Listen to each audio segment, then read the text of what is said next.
Praise the lord. యేసుక్రీస్తు దివ్యనామంలో ఉదయకాల సమయంలో ప్రభుతో ప్రతిదినం అని ఆధ్యాత్మిక కార్యక్రమాన్ని వీక్షించుచున్న దేవుని బిడ్డలైన మీ అందరికీ నా హృదయపూర్వక వందనాలు తెలియజేస్తున్నాను. ప్రియులారా, బాగున్నారా? ఉదయకాల సమయంలో ఒక ప్రశ్న మిమ్మల్ని అడగాలని దేవుని సేవకుడిగా ఆశపడుతున్నాను. దేవుని ప్రేమిస్తున్నావా? దేవుని మనస్ఫూర్తిగా ప్రేమిస్తున్నావా? ఈ ప్రశ్న అడిగితే ప్రతి ఒక్కరు ఇచ్చేటువంటి జవాబు ఏంటో తెలుసా? నేను దేవుని ప్రేమిస్తున్నాను, నేను దేవుని ప్రేమిస్తున్నాను అని అందరము జవాబిస్తాం. అందులో సందేహమే లేదు. ఇంతకీ ఒక వ్యక్తి దేవుని ప్రేమిస్తున్నాడా లేదా అని తెలుసుకోవాలి అనంటే ఆ వ్యక్తి జీవితంలో ఏ లక్షణం కలిగి ఉండాలి? ఈ ఉదయకాలంలో దేవుడు జ్ఞాపకం చేయాలని ఆశపడుతున్నాడు.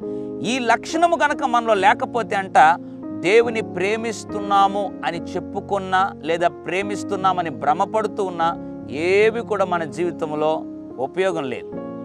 దేవుని నిజంగా ప్రేమిస్తున్నాము అనంటే ఈ లక్షణం ఖచ్చితంగా మనం కలిగి ఉండాలి. ఏ లక్షణం అది?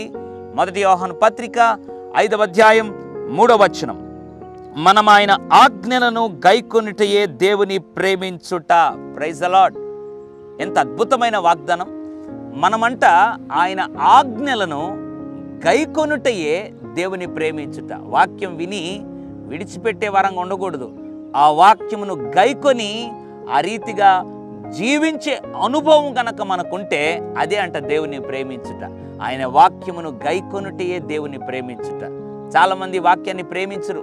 ఉదయం లేచిందే వాక్యం చదువుకోరు, వాక్యాన్ని హత్తుకోరు, వాక్యాన్ని మోయరు, వాక్యాన్ని ప్రేమించేటువంటి లక్షణం వారిలో ఉండదు. కానీ వారి నోటితో ఏమో యేసయ్య అంటే నాకు ఇష్టం, యేసయ్య అంటే నాకు ప్రేమ, నేను దేవుని ప్రేమిస్తున్నానని రకరకాలుగా ప్రగల్భాలు పడుతూ ఉంటారు. అయితే ప్రియ దేవుని బిడ్డ, నిజంగా నువ్వు దేవుని ప్రేమించేవాడా గనక అయితే దేవుని వాక్యమును గైకొనేవాడుగా ఉండి తీరాలి. ఒకవేళ గైకొనకపోతే నువ్వు దేవుని ప్రేమించడం లేదని, ఒకవేళ ప్రేమిస్తున్నానని చెప్తున్నా అని అది అబద్ధమని.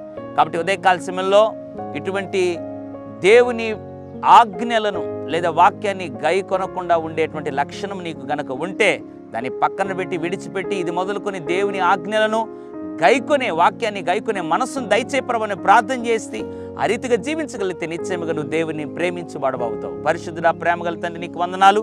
నీ వాక్యమును గైకొనుటయే నిన్ను ప్రేమించుట. ఎంతమంది అయితే ఉదయకాల సమయంలో వాక్యము విషయంలో అశ్రద్ధ కలిగి ఉన్నారో వారందరినీ హెచ్చరించినందుకు స్తోత్రం.